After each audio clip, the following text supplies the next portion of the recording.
Hello folks, Dick Fairburn here. Continuing in my line of self-defense cartridges, talking self-defense pistol cartridges, we may get to rifles someday. We've come to the point of discussing, I think, a questionable load for self-defense. And that's the 10mm automatic. It's my number one choice and becoming, I think, the number one choice very widely for self-defense calibers in the boondocks. Defending yourself against black bears, grizzly bears, mountain lions, and people if they happen to be a problem while you're out doing that. But can the 10mm be so much power that it's too much power for urban self-defense? If you want to hear my thoughts on that, stay tuned.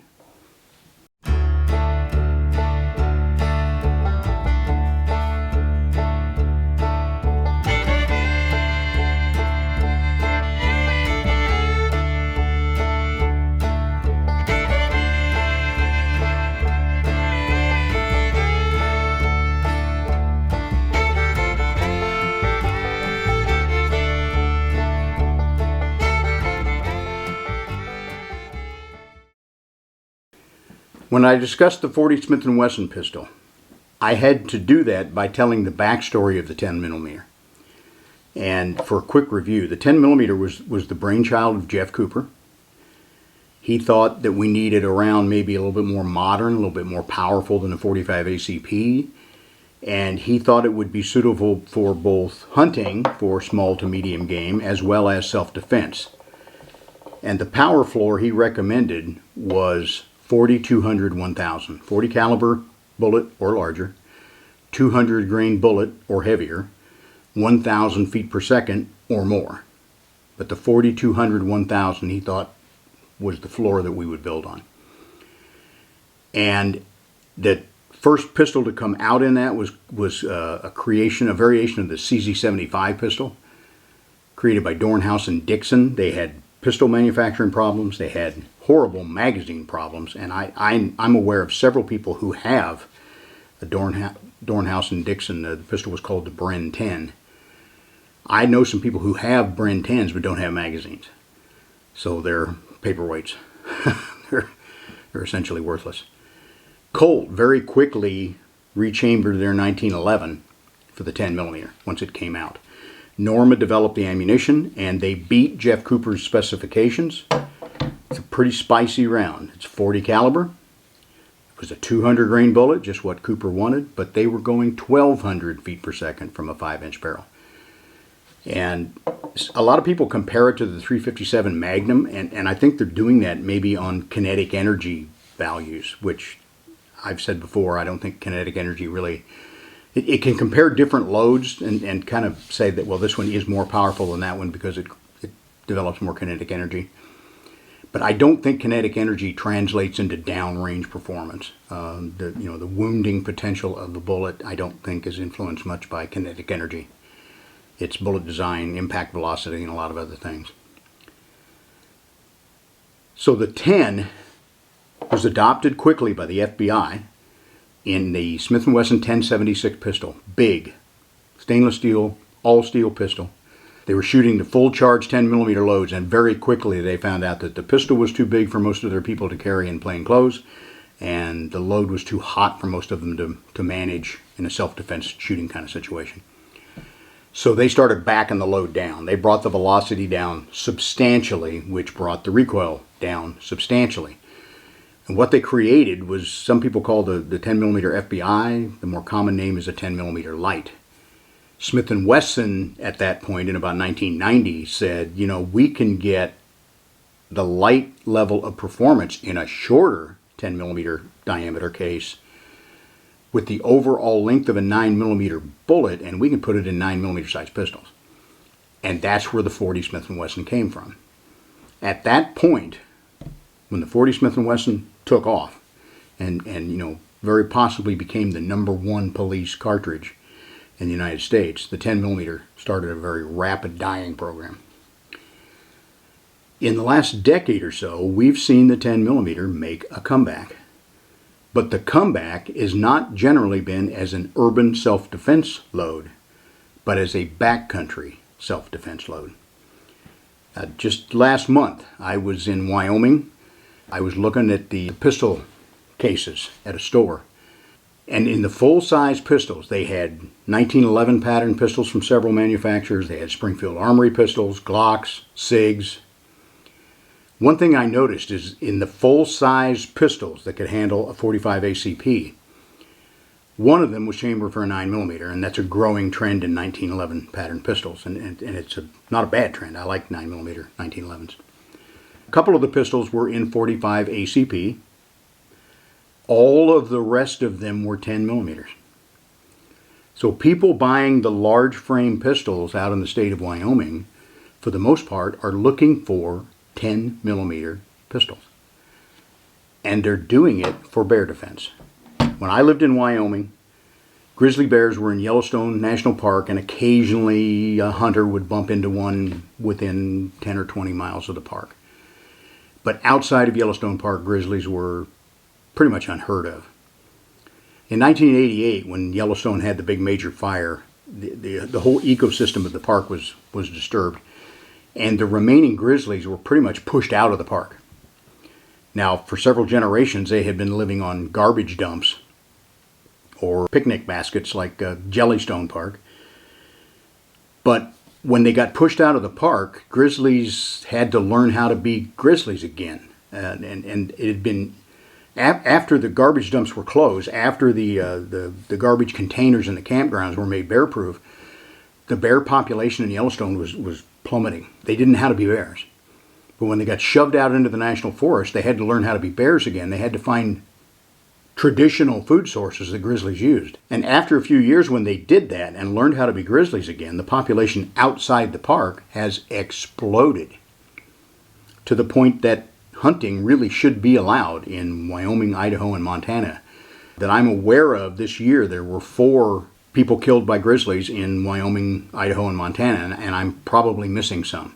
There are a number of hunter encounters every fall. They'll kill an elk, and by the time they get across the canyon to start processing the elk, there's a grizzly bear there, because they have learned that at that time of the year, the loud boom means meat. And they will go find that meat, and they will claim that meat, and you're going to be hard-pressed to take it away from them. Nowadays, guys pretty religiously hunt in pairs, and if they do put down game animals, one of them will start the gutting and quartering process while the other one simply stands guard to make sure that no grizzly is able to sneak in behind and hurt somebody. So they need bear defense pistols. Now, when I lived there, the bear defense pistol of most people was a 4-inch Smith & Wesson Model 29 or Model 629 stainless. 4-inch 44 Magnum revolver carried on the hip. I got a lot of buddies that still have those 4-inch 44s. I got rid of mine a few years ago, but they don't carry them anymore. I was in a bear camp last May, and I think 7 hunters, active hunters, plus myself. I was just filming. Everyone had a 10mm except one. That was a lady who was pretty small, had trouble with a 10mm pistol. So she carried a Smith & Wesson EZ 9mm loaded with buffalo bore hard cast, what they called our outdoorsman load. So a bear grade load for the 9mm, which can do the job. But the 10mm is exploding in popularity, but not generally as an urban self-defense cartridge. Now, those loads for grizzly bear country, they're built generally for maximum penetration. So we're talking about, this is a Black Hills Ammunition Honey Badger. That's a Lehigh, all copper, FTM bullet. They call that a fluid transfer monolithic. They come in 2 general categories. This is the extreme defense, which is made to make more damage and shallower penetration. Or another version called an extreme penetration, which gives you more penetration and less upfront damage. My friend Jeff Hoffman at Black Hills Ammunition chose the extreme defense because it works for both roles. It does not penetrate as much as the extreme penetration model, but it penetrates adequately to handle a bear, but does that upfront damage, so is not a bad self-defense load in urban areas. Or they have cast bullets. Generally, a hard cast bullet, in my opinion, the very best when you can get them, is a heat-treated cast bullet. The difference is a hard cast bullet is made hard by the contents of the alloy, generally antimony, makes it a lot harder. Tin helps. Antimony also makes it brittle, and there are cases where those bullets have hit very hard major bones in animal and seen that bullet shatter, and then you don't get the penetration you need. Heat-treated bullets have very little antimony to no antimony, and they are made hard by a heat treatment process the same way you heat treat steel. Bring it up to a certain temperature and then cool it very rapidly and it stays hard. The heat-treated bullets are just as hard, will penetrate just as deep, but if they hit something they can't go through, then they will typically upset. They will not shatter into fragments, but they will kind of mushroom a little bit and still give as much penetration as possible. Either can do it, okay? People say, what about normal full metal jacket bullets? Some will do that. Corbon makes a full metal jacket bullet that has a very thick copper jacket and is intended for very, very deep penetration. Most full metal jackets are not intended for deep penetration. And if they hit something hard, they will rivet out. I have some 45 caliber bullets that we tested against body armor one time. 45 will not penetrate it. And most of the reason that it won't penetrate it is because that full metal jacket starts to mushroom out just as if it were soft lead. And that larger diameter then is not able to drive through the Kevlar and get through body armor. So typical full metal jackets, probably going to work fine for a black bear, but if you're up against a grizzly or a brown, then you want something that's really going to give you that deep penetration. That means grizzly bear self-defense rounds are lousy urban self-defense rounds, because there's every likelihood that these things are going to shoot right through your target, your bad guy, and endanger somebody else down the street. And that's not typically a good thing. Now, those hard cast boondocks kind of bullets, they will probably actually be fairly good stoppers on a human target because you have a very flat nose, a blunt impact. And Dr. Marty Fackler, when he developed the gelatin testing protocol in the FBI 8-part test, he said some of the most impressive loads he saw were relatively low power loads shooting flat nose or wad cutter style bullets. He said that flat impact puts a lot of the energy out radially and seems to have a lot more impact on a target than a pointed bullet that just kind of shoves the tissue out of its way. So they may work pretty well for shooting bad guys, but they're not ideal. Ideally, we want an intermediate power cartridge for the 10 millimeter, more than a 40, because if it's not more than a 40, then why bother with a 10? 40s are smaller, 40s are generally less expensive, so use the 40. So we want a substantial gain above the 40, but we want it to be below those maximum effort, kill big critters kind of rounds. Now I mentioned that a lot of people compare the heavy 10 millimeter loads to a 357 Magnum.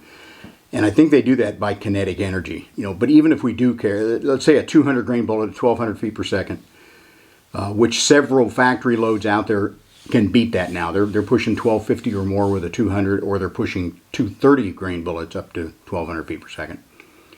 That generates about 640 foot-pounds of energy. 357 Magnum starting 158 grain bullet at 1350, so that's a typical 4 to, depending on the load, maybe a 6-inch velocity. It gives kinetic energy about the same, 640 pounds. So if you're looking at kinetic energy, then the 357 and the 10 are very similar. But if we look at one of the measurements of stopping power, like the Hatcher scale or the Taylor knockout value, which take into effect bullet mass and bullet diameter, that changes pretty rapidly. The Hatcher scale is not something that you see out there a lot. It took me a long, long time to find a copy of General Hatcher's book, of textbook on pistols and revolvers. I finally found it as an old library copy. But a number of years ago, I learned how to calculate the Hatcher stopping power figure. And as an example, a 45 ACP typically runs about 60 on the Hatcher scale. So that's a 230 grain bullet at 830 feet per second, more or less. Moving to a semi-wad cutter bullet or a flat nose bullet will bring those numbers up. On the Hatcher scale, the 10 millimeter bear load rates 73.2, whereas a 357 load that I mentioned, a 158 at 1350, is only about 52. So that's only about 70% of the Hatcher rating of a 10 millimeter. So the 357 does not compare to the 10 millimeter, in my opinion. To my notion, the closest comparison for a full-size 10 millimeter load, a bear defense 10 millimeter load, is not the 357 Magnum, but the 41 Magnum. Cooper's original specs for the 10 millimeter were 4200, 1000. Norma beat that with 40, 200, 1200. If you look at a 41 Magnum, it starts with a 4-inch barrel, so in between a 4 and a 6. It will start a 210 grain bullet at about 1200 to 1250 feet per second from a 4-inch revolver. So that's 41, 210, 1200 to 1250. That's not much more than the 40, 200, 1200 of the heavy bear loads for a 10 millimeter. So what you're really looking at here is a 41 Magnum revolver, 4-inch, 5-inch. 6 is going to give you a little bit more velocity. And you got 9 rounds in the magazine, 1 in the chamber for a 1911. With a Glock 20 or a Glock 40, the long slide version, you got 15 rounds in the magazine plus 1. This is a hand-built Richard Heine pistol. He was at the end of his full build career. He's still working. He's part-time. He's still doing a little bit of work. When I gave him this pistol, the wait for a full built ground up gun was 7 years. It took me just a little over 7 years to get this pistol from him. Before this, I had bought a Nighthawk 10 millimeter, and this pistol cost me a little bit more than that Nighthawk when you factor in both obtaining the pistol to begin with and paying Heine for the modifications. And this is a Colt Delta Elite. It's one of the earlier models of it. The very earliest one had some frame cracking problems. This is beyond that. The frame modifications have been made to it. My custom guns that I have built up, I get Heine night sights. I have a flattened and serrated top rib when I can, just for looks. He has done his chain link rather than checkering, the scallops on the front and rear, which gives you really good purchase, but no abrasion whatsoever. And Heine pistols typically are super accurate and super reliable. And any of you that know 1911s know generally, when 1911s were used in bullseye competition, first being used in bullseye competition at Camp Perry, things like that, they figured out how to build extraordinarily accurate 1911s. They squeeze the slide down, they hand fit it to the rail, everything, all the tolerances are super tight. They are not known to be super reliable pistols except with the one particular load they're tuned to work with. When I was in the Army, I used some 1911 pistols. They were loose as a goose. They would shake, rattle, and roll much more than this. But they were accurate enough for self-defense use. But they were completely reliable. And it's that looseness that helps them take on dirt, take on carbon, take on sand, and still function pretty well. But having a super accurate 1911 that is also super reliable is very rare. And I will talk up my friend Richard Heine. He has figured out how to do that. He has taught a couple of the gunsmiths at Nighthawk how to build pistols the way he does. And it's my understanding that they are sworn to secrecy so long as he is alive. I know what it is that he does differently about these pistols. And I am voluntarily sworn to secrecy. I just won't tell people how it is. But it is the most simple and logical thing you could ever think of. But when this thing is in battery, everything locks up tight. It is superbly accurate, but it is also superbly reliable. That's a 1911. This is about the least cost-effective way to get a 10 millimeter, whether you're carrying it for bear defense or urban self-defense. Frankly, the way to go is the Glock. Glock makes a 20. One of the really, right after Colt, was the very next pistol to hit the market in 10 millimeter was the Glock 20. That's a 15-in-1 capacity. They now have the Glock 40, which is also 15-in-1, but it's a long slide, so you're adding about an inch, inch and a half of barrel. That's more velocity, that's more downrange power. Glock also makes a Model 29. That's a compact pistol. Now it's the large frame, so it does not compare exactly to the 9mm and 40 compacts. But if you look at a Model 2627, which is the 9 or 40 compact pistol, the 29 is not a lot larger and not a lot heavier. It's got a 10-round magazine plus 1 in the chamber, and it is very suitable for concealed carry. And with intermediate ammunition, I think it would be a great urban self-defense round. Most 1911 pistols that are made in 10 millimeter are like this. They're a 5-inch all steel gun. They're heavy. They're 40 ounces.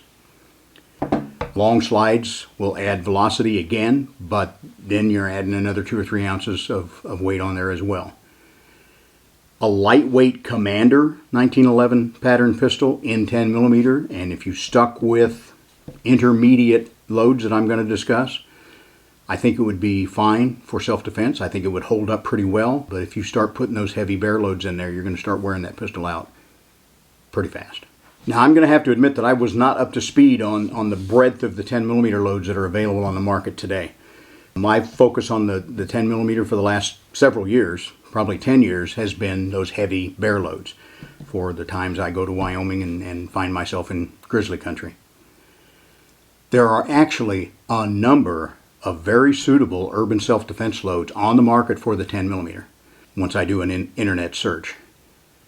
They give you more velocity and more power than the 40 Smith & Wesson.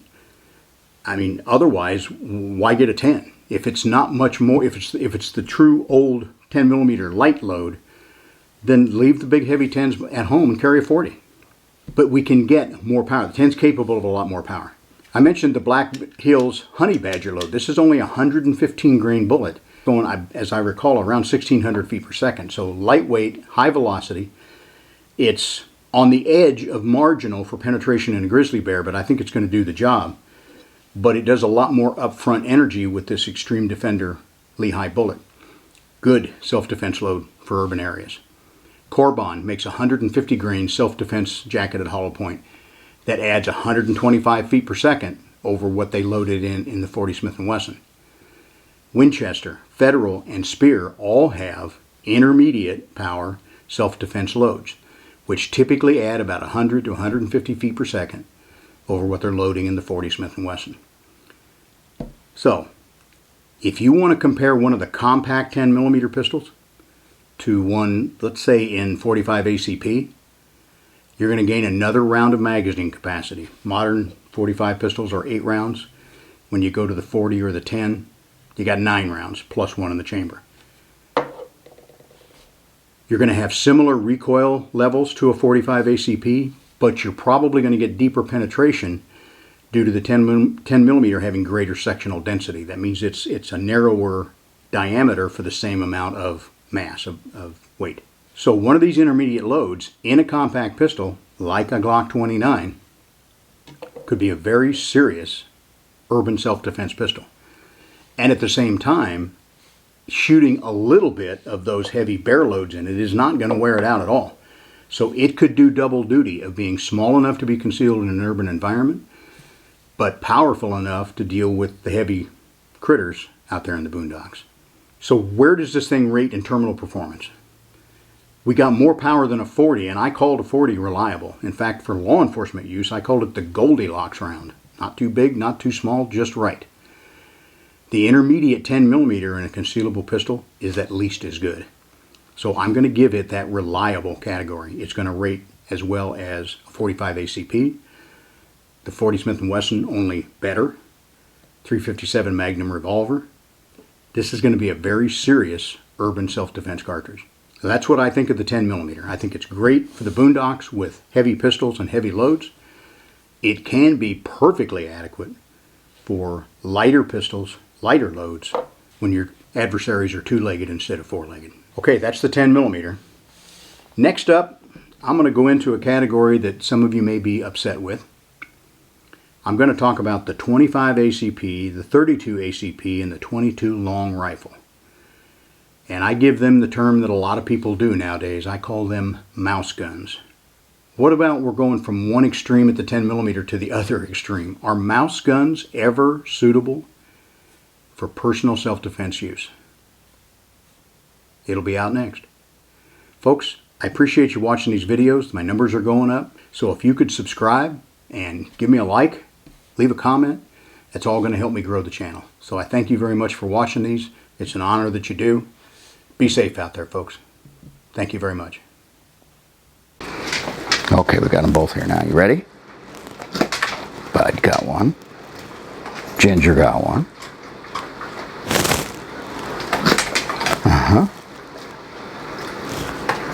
Oh, she missed it. She usually gets them, doesn't she, bud? Okay, girl, last one. You ready? You ready? Yeah. That's all there is till next time.